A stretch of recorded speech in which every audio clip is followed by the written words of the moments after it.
You can grow things in neat, tidy rows, but it's not always the best practice. Is there a right way to write your thoughts? One of the most valuable tools in doing the work of Byron Katie is the Judge Your Neighbor worksheet. This 6-line worksheet is used to help identify the stressful thoughts that come up in a particular stressful situation. I love the Judge Your Neighbor worksheet because it allows me to go deeply into one situation and identify many different stressful thoughts from that one moment. Then I can take several days or weeks to question the stressful thoughts that I wrote on that worksheet. It's a very thorough treatment. I like to go deep in writing a worksheet. I like to focus in on one stressful moment and pick just one offense that occurred in that moment. I use this as the focal point of my worksheet. It's like using a laser to zero in on what's really bothering me. I love going 1 inch wide and 1 mile deep with my worksheets.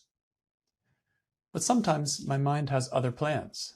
Sometimes writing a very focused worksheet is not what my mind actually wants to do, because sometimes my mind just wants to rant without restriction. Sometimes I can't write clear advice in line number 3 of the Judge Your Neighbor worksheet. Sometimes all I can do is yell. That's when I throw all guidelines for writing a worksheet out the window. That's when I stop trying to hold the format. And that's when I just let what is in me surface, no matter how loud, unfocused, or childish it may be. I often say, raw mind trumps all. And this is what I mean.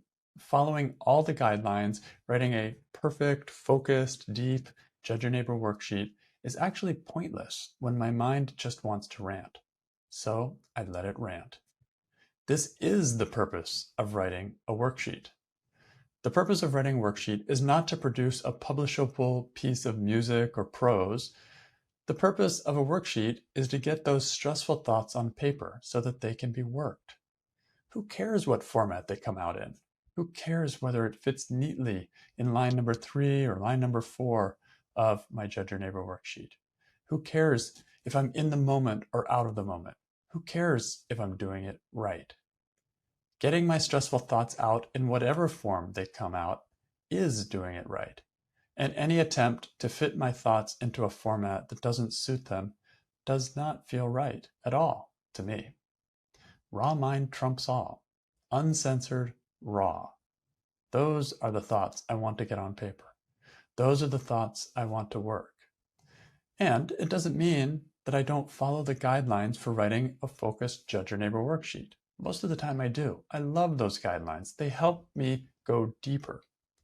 But I always hold the trump card. All rules for writing a Judge Your Neighbor worksheet can be disposed of at any moment if my real mind shows up and doesn't fit the format. This is self-inquiry, and that means that my self is the one I'm following here when I do the work. And we'll end with a quote from Byron Katie's book, Loving What Is. She says, "Write down your thoughts without trying to censor them. Sit with your paper and pen and just wait. Words will come. The story will come. And if you really want to know the truth, if you're not afraid to see your story on paper, the ego will write like a maniac. It doesn't care. It's totally uninhibited. This is the day the ego has been waiting for. Give it its life on paper. It has been waiting for you to stop just once and really listen to it. It will tell you everything, like a child. Then, when the mind is expressed on paper, you can inquire. I invite you to be judgmental, harsh, childish, and petty. Write with the spontaneity of a child who is sad, angry, confused, or frightened. Don't try to be wise, spiritual, or kind. This is a time to be totally honest and uncensored about how you feel. Allow your feelings to express themselves without any fear of consequences or any threat of punishment.